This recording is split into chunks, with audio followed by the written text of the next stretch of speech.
안녕하십니까, 레피드입니다. 5월 11일 두산 에너빌리티 보도록 하겠습니다. 증시 먼저 보겠습니다. 코스피 0.22% 하락했고요. 코스닥은 0.63% 하락했습니다. 자, 오늘은 옵션 만기일이었고요. 코스피는 상승 시작했지만 장 후반으로 갈수록 이제 밀리면서 진행이 되었습니다. 코스닥도 마찬가지 장 후반으로 갈수록 밀리면서 진행이 되었고요. 특히 이제 기관 투자자가 조금 매수했지만 외국인 투자자는 거의 큰 매도 없이 진행을 하였습니다. 그래서 오늘 지분율로 따진다면 크게 변화 있는 투자자는 없었고요. 옵션 만기일에 따른 증시 변동이 좀 있었다라고 말씀을 드리겠습니다. 어제는 이제 미국의 CPI 지표가 발표가 되었고요. 미국의 CPI 지표는 예상치만큼 나왔습니다. 0.4% 근원 물가 상승률이 있었고요.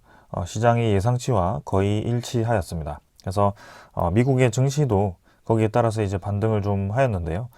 시장의 예상치만큼 나왔다라고 해서 이제는 그런 인플레이션에 대한 이 완화가 예측이 되고 있기 때문에 CPI에 대한 그런 주가 급등은 없었던 것 같습니다. 네, 그래서 우리나라도 이제 옵션 만기일에 따른 큰 움직임은 없었고요. 내일부터 이제 새로운 장이 열리게 되는데 그 새로운 장에서 어떤 움직임을 보이는지 한번 살펴보도록 하겠습니다. 그다음에 환율이고요. 환율은 7.5원 반등해서 1328원으로 진행이 되었습니다. 자, 그래서 이제 CPI 지표가 예상치만큼 나왔고 이제는 금리 인상이 멈출 수 있는 신호가 나왔음에도 불구하고 환율이 이제 크게 떨어지지 않고 또 반등을 했습니다. 일단은 저점 자체가 높아지면서 계속해서 꾸준히 1300원대 라인을 유지를 하고 있는데요. 여전히 이제 이 구간 안에 갇혀 있다라고 볼 수 있습니다. 그래서 이번에 환율이 또 반등을 어디까지 하는지도 한번 봐야 될 것 같은데요. 크게 이제 1300원 수준을 넘어가지는 못할 거라고 저는 생각을 좀 하고 있습니다. 그래서 이제 다음 FOMC에서는 이제 금리 동결이 나올 가능성이 크다라고 생각하고 이제는 연말까지 이 금리 동결이 계속 이어질 것인지 아니면 연말쯤 해서 금리 인하가 한번 나올 수 있을 것인지도 살펴보도록 하겠습니다. 자, 그래서 환율 그래프도 계속 이제 내려가는 방향으로 전체적으로 진행될 가능성이 크기 때문에 거기에 대해서 한번 천천히 지켜보겠습니다. 자, 그 다음에 이제 지수 선물 보겠습니다. 미국 증시는 거의 보합 수준으로 진행이 되고 있고요. 유럽 증시도 약 상승 0.6% 정도 상승을 하고 있는데 크게 많이 상승하고 있지는 않습니다. 그래서 일단 선물 지표를 크게 하락 없이 진행이 되고 있으니 내일 정도 해서 시장을 한번 봐야 될 것 같고요. 외환 시장도 아까 유사하게 진행이 되고 있기 때문에 넘어가도록 하겠습니다. 그 다음에 10년물 국채금리는 3.4%입니다. 3.42%. 그래서 지금 평소와 유사하게 계속 진행이 되고 있기 때문에 크게 변화 없습니다. 그래서 환율은 조금 반등했고 국채금리는 3.4%대 바닥 라인을 계속 유지를 하고 있다라고 보시면 될 것 같습니다. 자, 그래서 국채금리도 점점 이제 안정화되는 방향으로 진행될 가능성이 크고요. 네, 거기에 대해서 시간을 좀 두고 지켜볼 필요가 있겠습니다. 네, 코스피 아까 차트는 안 봤는데 거의 바닥 라인 유사하게 여러 번 찍고 있습니다. 그래서 2480포인트 정도를 여러 번 찍으면서 바닥을 좀 견고하게 형성을 하고 있고요. 네, 투자자 같은 경우는 외국인 투자자 오늘 특별하게 나가지 않았습니다. 네, 그동안 이제 많이 매수를 했는데 거기에 대해서 매도세가 나올 수도 있었는데요. 옵션 만기에 대해서 크게 지금 빠져나가지 않는 모습이고요.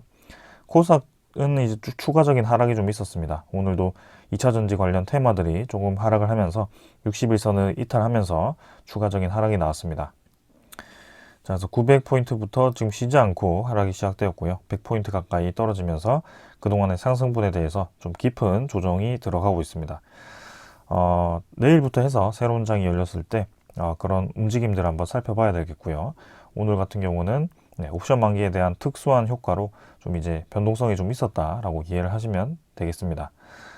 그리고 내일은 모건 스탠리 MSCI 변동 지표가 발표되는 날입니다. 그래서 편입 종목이 있고 편출 종목이 있는데요. 특별하게 이번에 주목할 만한 종목들은 없는 것 같습니다. 네, 2차 전지 관련해서 편입이 유력했던 종목들도 지금 이제 편입이 되지 않는 얘기가 나오고 있기 때문에 일단 내일 발표를 한번 봐야 될 것 같고요. 편입이 되는 종목들은 아무래도 외국인 투자자에 대한 지분율이 높아질 수 있기 때문에 월말까지는 단기적으로 좀 올라갈 수 있는 그런 흐름이 있습니다. 네, 그래서 그런 것들 살펴보시면서 대응을 하면 되겠습니다. 자, 오늘 이 정도로 증시 보았고 내일 금요일 장이기 때문에 일단 내일도 관망세가 이어질 가능성도 있습니다. 다음 주 해서 이제 시장이 좀 본격적인 반등을 해주기를 기다리면서 네, 종목으로 넘어가겠습니다. 감사합니다. 두산에너빌리티 보겠습니다. 30원 하락해서 0.2% 하락했고요. 15,330원으로 마무리되었습니다. 자, 오늘은 장 초반에는 반등을 좀 하였지만 마지막으로 갈수록 밀리면서 진행이 되었고요. 두산에너빌리티와 코스피에 대한 흐름이 거의 유사하게 진행이 되었습니다. 그래서 오늘은 특별하게 네, 두산에너빌리티만 이렇게 움직인 것이 아니고 그냥 옵션 만기에 대해서 동일하게 움직였던 것 같습니다. 그래서 큰 변화 없이 진행이 되었기 때문에 오늘 뭐 선방을 했다라고 보시면 될 것 같고요. 그동안 이제 연일 하락했던 것에 대비해서 지금 반등다운 반등을 하지 못하고 있는 상황입니다. 그래서 좀 답답한 움직임도 있지만 일단은 수요일, 목요일을 잘 넘겼기 때문에 금요일인 내일 네, 모건 스탠리 지표 변동에 대해서 또 두산에너빌리티가 어떻게 움직일지 한번 보도록 하겠습니다. 자, 그래서 일단 계속해서 리뷰를 진행하면 시간의 거래는 평소보다 훨씬 적었습니다. 네, 거의 거래가 없었다고 할 정도로 상당히 적은 물량이었고요. 15,360원으로 30원 정도 상승해서 마무리했습니다. 그러나 뭐 크게 지금 영향을 줄 만한 움직임이 아니었기 때문에 넘어가도록 하고요.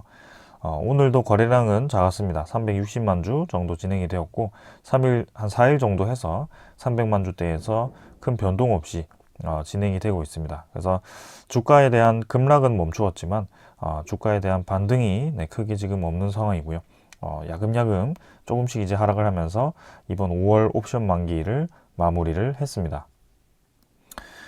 자, 그래서 주가가 이제 안정화가 되고 바닥 라인을 다졌을 때 언제 이제 다시 한번 거래량을 늘리면서 반등을 해줄지가 포인트가 될 수 있을 건데요.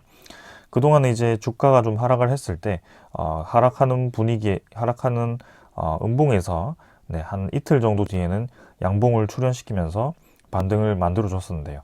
이번에는 그런 움직임이 아직은 나오지는 않았습니다. 그래서 옵션 만기 기점으로 해서 주가의 상승을 멈추고 하락이 시작되었고 지금도 이제 옵션 만기 기점으로 해서 또 변화가 있을지 한번 살펴보자는 것이고요.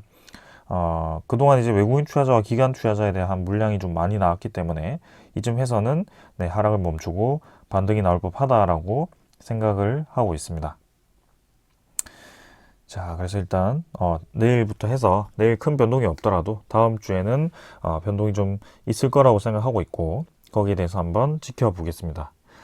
자, 결국에는 뭐 오르락 내리락을 지금 네 번째 진행시키고 있는 상황이고요. 주가가 고점 대비해서는 많이 하락을 했지만 우리가 주로 지켜보던 그 매물대 안에는 계속 갇혀 있는 형세입니다. 네, 그래서 급락에 대한 부분도 어느 정도 멎었다라고 볼 수 있을 것 같고 여기서 이제 어떤 방향으로 가는지도 한번 봐야 될 것 같습니다. 아직까지는 이 매도벽에 대한 그런 저항세가 크지 않은 구간이기 때문에 반등이 나온다면 빠르게 이제 치고 나갈 수 있는 그런 구간이기 때문에 조금 더 차분히 한번 지켜봐야 될 것 같습니다. 그리고 이평선들이 지금 이제 정배열이 잘 되었다가 다시 한번 역배열이 되고 있는데요. 아직까지는 네, 큰 역배열이 되진 않았습니다. 그래서 61선, 121선, 21선, 241선이 모두 모여 있을 정도로 지금 이 평균 가격대가 16,000원 선에서 다 형성이 되어 있다라고 보시면 될 것 같고요. 네, 그 구간을 다시 한번 좀 빠르게 회복해 주었으면 하는 바람입니다. 자, 그래서 일단 차트는 이 정도로 좀 살펴보았고 월봉은 뭐 당연히 떨어지고 있고요. 그 다음에 이제 투자 수급을 보겠습니다. 기관 투자자가 이제 9만 주 정도 매도하면서 전날 대비해서는 매도량을 좀 줄였고요. 금융 투자가 3만 1000주, 보험, 투신 네, 크게 매도하지 않았지만 투신이 지금 4월 18일부터 해서 지금 하루도 빠짐없이 매도를 좀 하고 있습니다. 그래서 이 매도세도 옵션 만기 기점으로 해서 좀 전환이 있었으면 하는 바람이고요. 보험도 마찬가지 그런 식으로 좀 진행을 했으면 합니다. 사실 우리가 주목하고 있는 주요 투자자는 연기금 투자자고요. 지분이 이제 6.5%까지 늘린 그 상황이었는데 지금 그 늘리고부터 연일 매도를 좀 하고 있습니다.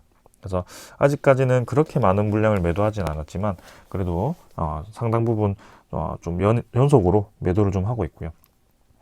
오늘 옵션 만기 기점으로 해서 좀 대량한 물량이 나올까봐 우려를 했었는데 우려만큼 많은 물량이 나오지는 않았습니다. 그래서 35,000주 정도 매도가 나오면서 크게 변화 없었고요.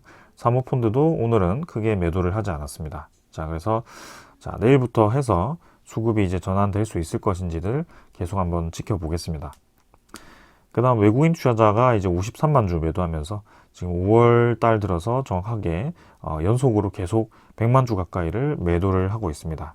그래서 어제 같은 경우도 60만 주 정도 매도하였고요. 오늘도 53만 주 매도하면서 계속 매도를 이어가고 있습니다. 그러나 어제 60만 주 매도했지만 사실 집계상으로는 10만 주 가까이로 줄어들면서 매도량의 상당 부분을 걷어갔는데요.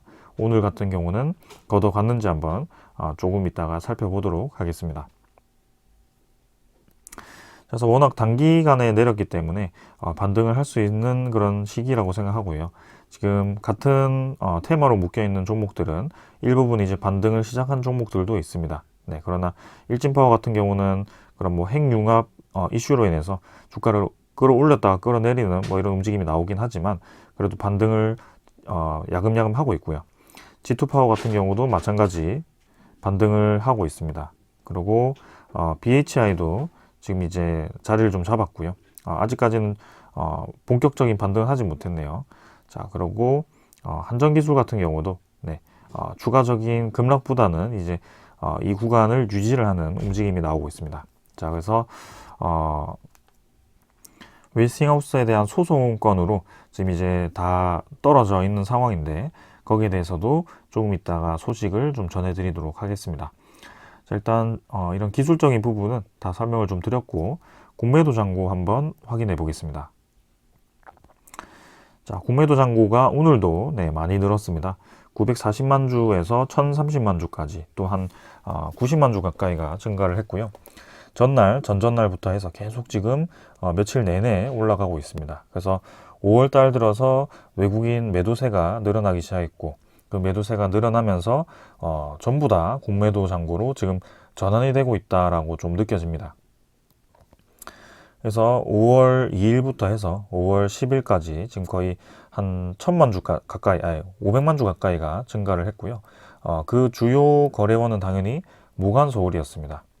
실제 거래원에서도 보시면 알 수 있듯이 오늘도 모간서울이 마지막에 매도를 끝까지 14만 주 가까이 진행하면서 진행을 했고요. 어제 같은 경우도 29만 주 가까이를 또 매도를 하면서 진행을 했습니다.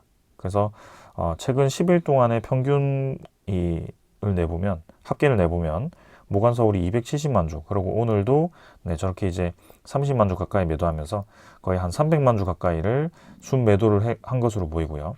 JP모간도 130만 주 신한증권도 130만 주 가까이 매도하면서 합쳐서 거의 한 500만 주 가까이가 매도가 된 것으로 보여집니다. 그래서 매도 물량 대부분이 공매도화 되었다라고 생각을 하고 있고요. 특히 이제 저번에 제가 쇼츠 영상으로 이 공매도 대량 보유자라고 네이버에 치시면 이 사이트에 들어올 수 있는데요. 이 공매도가 상위 위치하고 있는 공매도 잔고가 많은 50개의 종목을 이렇게 정리를 해놓은 페이지가 있습니다. 그래서 원래 두산에너빌리티가 이전 블록딜 이후에 공매도 대량 보유자로 모건 스탠리가 신고가 되어 있었는데요. 그게 이제 최근에 공매도 잔고가 줄어들면서 사라졌었는데 이번에 이제 23년 5월 8일 기준으로 해서 의무 발생일이 다시 한번 생기면서 또 다시 한번 모건 스탠리 인터내셔널 PLC가 또 이렇게 대량 보유자로 들어왔습니다. 계속해서 지금 두산에너빌리티를 공매도를 이용해서 주가를 가둬놓고 있는 주요 세력이 모건 스탠리 같고요. 지금 여기 모건 서울로 나오지만 모건 스탠리죠. 네, 그래서 꾸준히 그런 움직임이 이어지고 있습니다. 그래서 블록딜이 이제 8월 31일 기준으로 해서 진행이 되었고요. 그때 이제 발표 이후에 주가가 급락을 하였고, 정확하게 이제 2,800만 주 가까이가 블록딜이 진행이 되었고, 블록딜 단가는 2만 50원이었습니다. 네. 그죠? 그래서 지금까지도 블록딜 단가에 거의 가깝게 위치를 한 지점이 이때 있긴 했지만 아직까지도 블록딜 단가까지 주가가 올라가지는 못한 상황입니다. 그러나 그 이후부터 해서 계속 이제 모건 스탠리가 지금 두산 에너빌리티를 공매도로 이용해서 주가를 가둬놓고 있는 상황이고요. 그 기간이 지금 9월 1일부터 해서 지금 이제 5월 11일까지니까요. 한 8개월 가까이를 이렇게 진행을 좀 하고 있습니다. 그래서 주가가 이제 점점 올라가고 있긴 했지만 최근에 이제 그런 이슈로 좀 떨어지긴 했지만 일단은 그런 모건 스탠리의 그런 공매도가 조금 더 남았다라고 생각을 하고 있고요. 그 블록딜과 연관이 좀 있다라고도 생각을 좀 하고 있습니다. 그래서 결국에는 소화될 수 있는 물량이라고 생각을 하는데 좀 이 시간이 더 필요하다라는 그런 신호 같기도 합니다. 그래서 그런 물량이 소화되는데 시간이 아직까지도 좀 부족할 수 있겠다라는 생각이 좀 들고 있고요. 조금 더 시간을 두고 기다려 보도록 하겠습니다. 그래서 며칠 전에 제가 이 공매도를 이용해서 그저께였나요? 이것을 보면서 말씀을 드렸고요.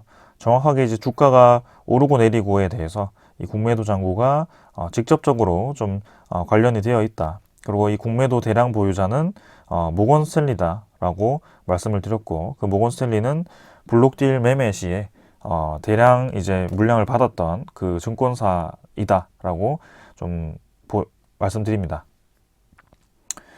자, 그래서 이 주가가 오르고 내리고에 대해서 뭐 분기 만기일이라든지 뭐 옵션 만기라든지 뭐 그런 만기일 기준으로 해서 계속 움직이는 것을 볼 수 있었고요.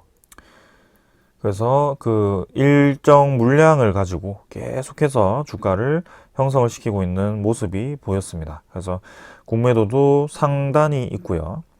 이 하단도 있었습니다. 그래서 이번에 그 하단이 좀 깨지면서 주가가 좀 많이 올라갈 수 있겠다라고 생각을 했지만 또 이제 그런 소식과 함께 좀 이제 공매도 잔고가 급격하게 좀 늘어나는 모습이었고요. 지금 이제 추가를 하지 않았지만 1,000만 주 가까이로 이렇게 또 증가를 했습니다. 그래서 공매도 잔고가 많이 늘어나봤자 결국에는 1,500만 주 이상 지금 넘어가지는 않았었고요. 그동안 블록딜 이후에. 네, 그래서 일정 부분 이제 모건 스탠리도 단기간에 공매도를 늘릴 수 있는 양을 거의 다 채웠다라고 저는 생각을 하고 있습니다. 그래서 그 이후로 또 추가로 해서 주가에 대한 반전이 있을 수 있다라고 얘기를 드리는 거고요. 공매도가 사실 직접적으로 지금 두산 에너빌리티 주가에 영향을 주고 있긴 하지만 주가를 마구마구 찍어 눌리면서 공매도를 늘리고 있지는 않다라고 좀 생각을 합니다. 그래서 평균적인 가격대가 있는 것 같고요. 오늘도 보시면 공매도 평균 가격이 지금 종가 대비보다 좀 높긴 합니다. 15,430원입니다. 그래서 최근에 이 공매도를 급격하게 늘렸던 그 단가를 보시면 평균 해서 뭐 한 15,800원 정도가 되지 않을까 싶고요. 사실 공매도를 이렇게 500만 주 가까이 늘리면서 내린다고 한다면 보통 악재에 의해서 내려가는 종목들은 공매도가 주가를 찍어 눌리면서 내려가는 모습이 많은데요. 두산 에너빌리티 같은 경우는 그런 움직임은 아니었습니다. 오히려 기관 투자자에 대한 그런 투심 매물로 인해서 주가가 더 빠르게 내려갔지만 지금은 이 정도 수준에서 크게 뭐 유지를 하면서 공매도 수량만 좀 많이 늘린 움직임입니다. 그래서 분명히 어떤 이해관계에 의해서 이렇게 계속해서 공매도를 상환하고 추가하고 그런 움직임을 보이는 것 같고요. 아직까지도 그 이해관계가 다 끝나지는 않았구나라고 생각이 듭니다. 네, 그래서 이번에도 공매도가 이제 급격하게 늘어났기 때문에 그동안 늘고 줄고를 이제 반복하면서 주가도 그렇게 상승 하락을 반복해 왔기 때문에 이번에 이제 다시 줄어들기 시작한다면 다시 올라갈 차례다라고 생각을 합니다. 그래서 천천히 한번 지켜보도록 하고요.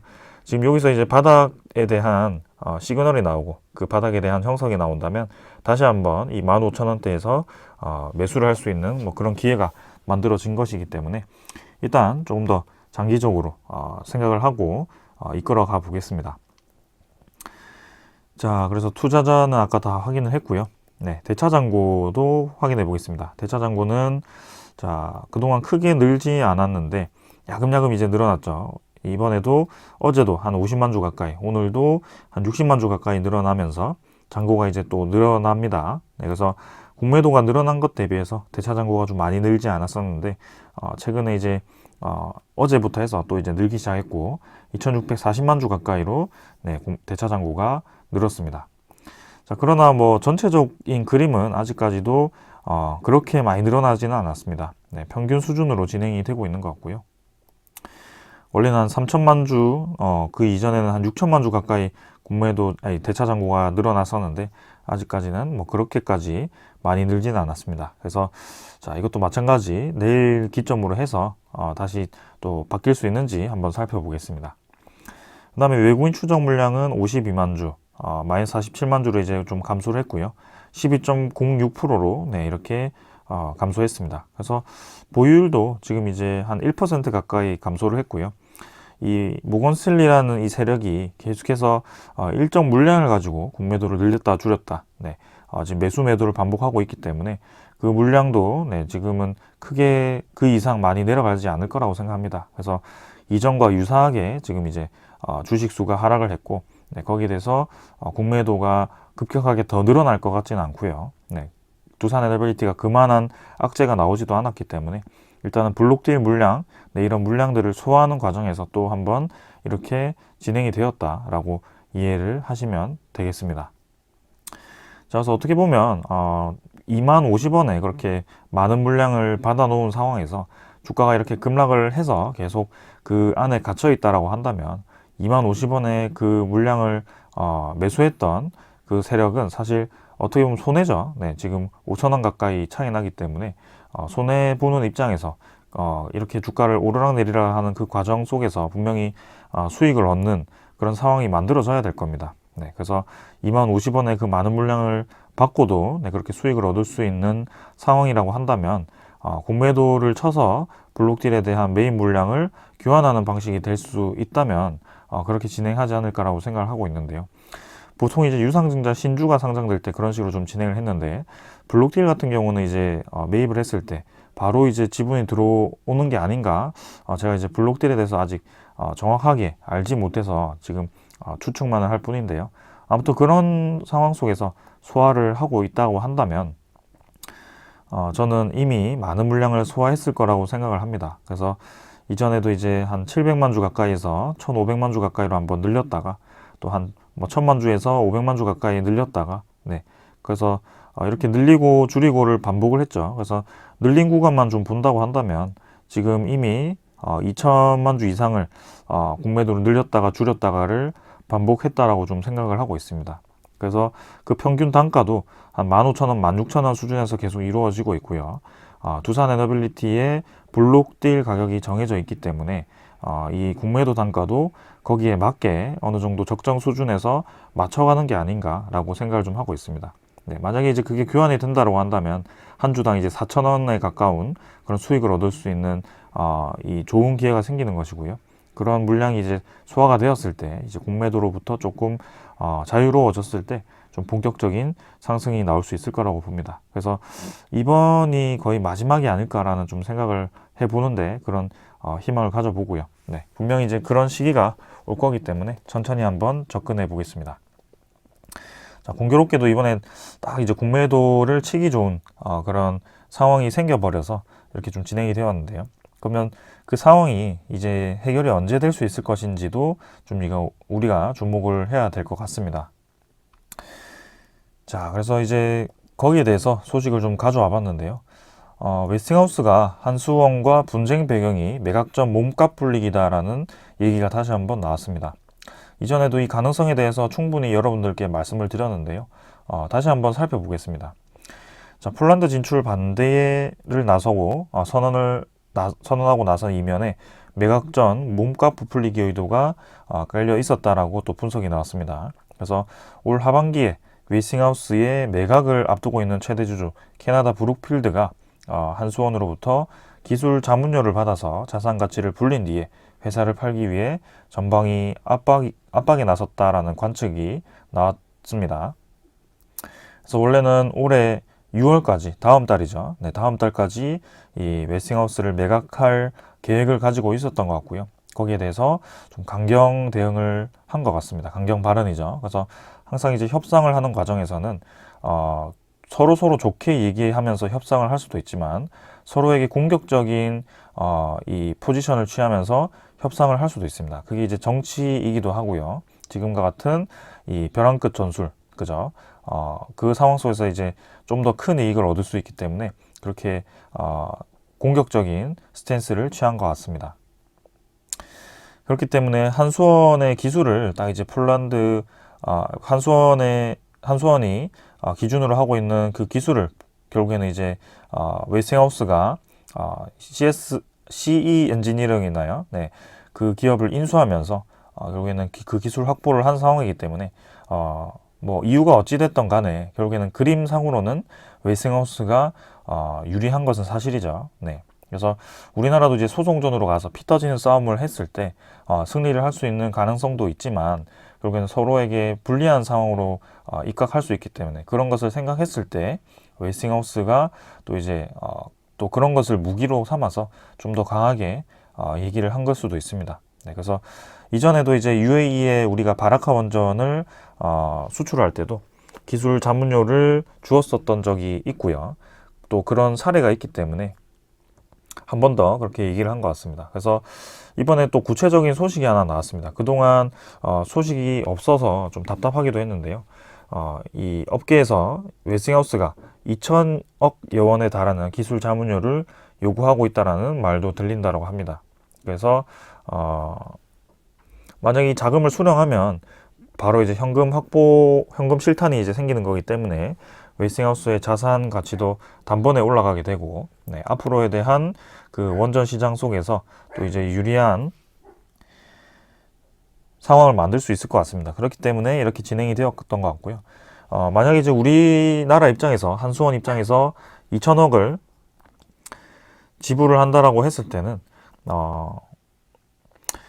앞으로에 대한 여러 프로젝트를 생각했을 때 충분히 지불할 수 있는 수준이다라고 저는 생각을 하고 있고요. 네. 결국에는 10기 수출을 목표로 하고 있다라고 한다면 한 기당 200억 원에 달하는 그런 수익금을 줄 수 있는 부분이죠. 네, 그래서 2천억 원을 저는 줄 수도 있다라고 생각을 합니다. 네, 그래서 빠르게 해결하기 위해서는 이러한 금액을 주고 앞으로에 대한 그런 세일즈에서 좀 자유로운 상황을 만드는 것도 한 방법이다라고 생각하고 있고요. 그리고 제가 추가적으로 말씀드리고 싶은 것은 캐나다의 사모펀드 브룩필드 비즈니스 파트너스가 이제 10월에 이 웨스팅하우스를 인수를 했습니다. 그래서 51%는 지금 44%로 나와 있는데 제가 저번에 봤을 때는 49%로 카메코가 인수를 했고 나머지 51%를 브룩필드 리뉴어블 파트너스에 매각을 한 것으로 알고 있습니다. 그래서 결국에는 브룩필드 리뉴어블 파트너스는 캐나다 사모펀드고요.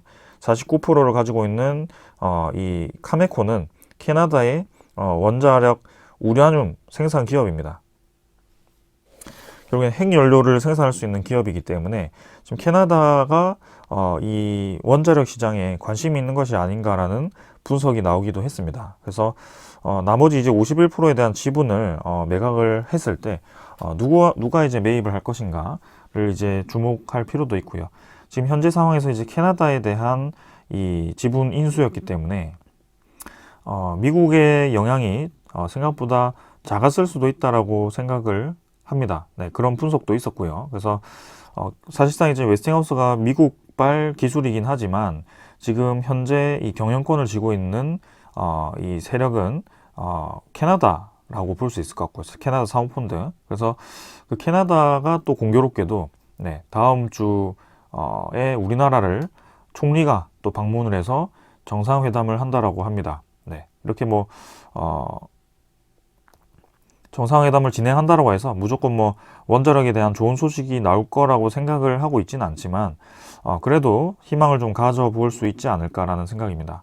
왜냐하면 최근에 또 이제 원자력 관련해서 또 우리나라 SMR, 스마트 SMR을 지금 개발하는 상황 속에 실체가 지금 없는 상황인데도 캐나다 엘버타주가 지금 우리나라의 이 스마트 SMR에 대한 관심을 보였고 그 탄소 감축에 활용하기 위한 상호 협약을 또 이제 체결했죠. 그래서 MOU 체결을 한 겁니다. 한마디로. 자, 그래서 지금 우리나라에 대한 이 원자력 기술에 상당히 관심이 많다라고 볼 수 있을 것 같고, 그런 상황 속에 이번에 이제 정상회담을 진행했을 때 또 어떤 이 에너지 협력을 진행할 수 있을지 그런 것들도 한번 살펴볼 필요가 있겠습니다. 그래서 최근에 우리나라가 적극적으로 세일즈하고 있는 기술이 방산과 그 다음에 이 원전, 에너지 관련해서 그 다음에 2차 전지와 반도체 분야이기 때문에 그런 부분에 대해서 또 얘기가 나올 수 있을 것 같고요. 캐나다는 사실 이 이 공장을 짓는 곳이 아니기 때문에 2차 전지라든지 반도체보다도 사실 이제 그런 안보 협력이라든지 아니면 에너지 관련한 얘기를 좀 진행을 할 수 있지 않을까라는 생각입니다. 그리고 방금 말씀드린 웨스팅하우스를 인수한 이 세력이 카메코 캐나다고 그 다음에 브룩필드도 캐나다이기 때문에 좀 분명히 이제 그런 차세대 에너지원에 대해서 그리고 차세대 에너지 이 시장에 대해서 관심이 있다라고 또 생각을 합니다. 자, 그래서 조만간 이제 협의 소식이 들려올 수 있을지 일단은 더도 말고 덜도 말고 천천히 한번 기다려 보겠습니다. 결국에는 저는 협의가 될 수 있을 거라고 생각하고 있고요. 늦어도 6월 전까지는 좀 소식이 나왔으면 하는 바람인데 한번 기다려 보겠습니다. 우리가 가진 게 시간이기 때문에 그동안 이제 급락했던 것이 있다면 또 이제 그런 좋은 소식이 나왔을 때 급등을 할 수 있는 부분이기 때문에 충분히 기다려 볼 만하다라고 말씀을 드리겠습니다. 자, 그리고 SMR 관련해서는 지금 뭐 이렇게 캐나다가 우리나라 SMR을 또 이제 도입을 하기 위해서 MOU를 체결했는데요. 사실 따지고 보면 우리나라의 뉴스케일 파워 SMR을 도입하는 것과 똑같은 상황입니다. 그래서 결국에는 우리나라에 검증되지 않은 SMR을 들여오느냐 뭐 그런 비판도 있긴 한데 우리나라도 마찬가지입니다. 캐나다에도 검증되지 않은 그 SMR을 지금 세일즈를 하고 있는 겁니다. 그렇기 때문에 신규 시장에 진출을 하기 위해서는 그렇게 이제 진행을 하고 있는 거고, 그만큼 이제 에너지 검증을 하면서 도입에 대한 검토를 진행을 해야 되겠죠. 그래서 우리나라도 아직 뉴스케일 파워에 대한 그 SMR을 도입할지 말지에 대해서 확실하게 100% 정한 것이 아니지만 지금 전 세계적인 추이 자체가 SMR에 대한 관심도가 상당히 높다. 그리고 그 시장이 상당히 커질 가능성이 크다라고 얘기를 드립니다. 분명히 가격 경쟁력 입장에서는 아직까지 눈에 띄는 뭐 그런 경쟁력이 없다고 하더라도 결국에는 미국도 지금 퍼퓨대가 소형 모듈 원자로를 설치해서 캠퍼스 전력을 공급할 만큼 이렇게 단일 연구단지라든지 뭐 대학교라든지 이런 곳에 바로 옆에 소형 모듈 원자로를 건설해서 거기에 전력을 1대1로 공급하는 그런 시스템을 만들 수 있는 게 SMR입니다. 그렇기 때문에 해양에서 풍력 발전기를 꼽거나 뭐 태양광 발전기를 꼽아서 대량으로 이제 전기를 끌어와 가지고 고전압 케이블을 타고 와서 육지까지 끌어와서 태양광은 좀 다른 얘기네요. 아무튼 해상 풍력 얘기만 하면 육지까지 끌어와서 그것을 또 이제 송전을 하기 위한 과정을 거쳐야 되고요. 그런 과정에서 분배하는 과정이 있는데, 그리고 이제 이 신재생에너지 같은 경우는 분명히 ESS와 같은 그런 댐 역할을 하는 에너지 저장 장치가 있어야 된다라고 말씀을 드렸고, 그 모든 것을 건설하는 비용과 이 SMR을 1대1로 매칭시켜서 바로 옆에서 전력을 공급하는 시스템과는 이 경쟁성 차원에서는 당연히 SMR이 훨씬 경제적이다라고 볼 수 있을 것 같습니다. 그래서 궁극적인 기술이다라고 저는 생각을 하고 있고요. 결국에는 핵 분열보다도 핵 융합이 궁극적인 기술이 되겠지만 핵 융합은 아직까지는 2050년 이후가 되지 않을까라는 생각을 가지고 있고, 지금은 차세대 SMR에 대해서 분명히 시장이 커지고 있고 거기에 대해서 우리도 적극적인 도입과 준비를 하고 있다라고 이해를 하시면 되겠습니다. 자, 그런 시장 상황 속에 두산 에너빌리티가 그 SMR을 대표적으로 생산하는 기업이고요. 장기 투자할 만한 저는 기업이다라고 생각을 하고 있습니다.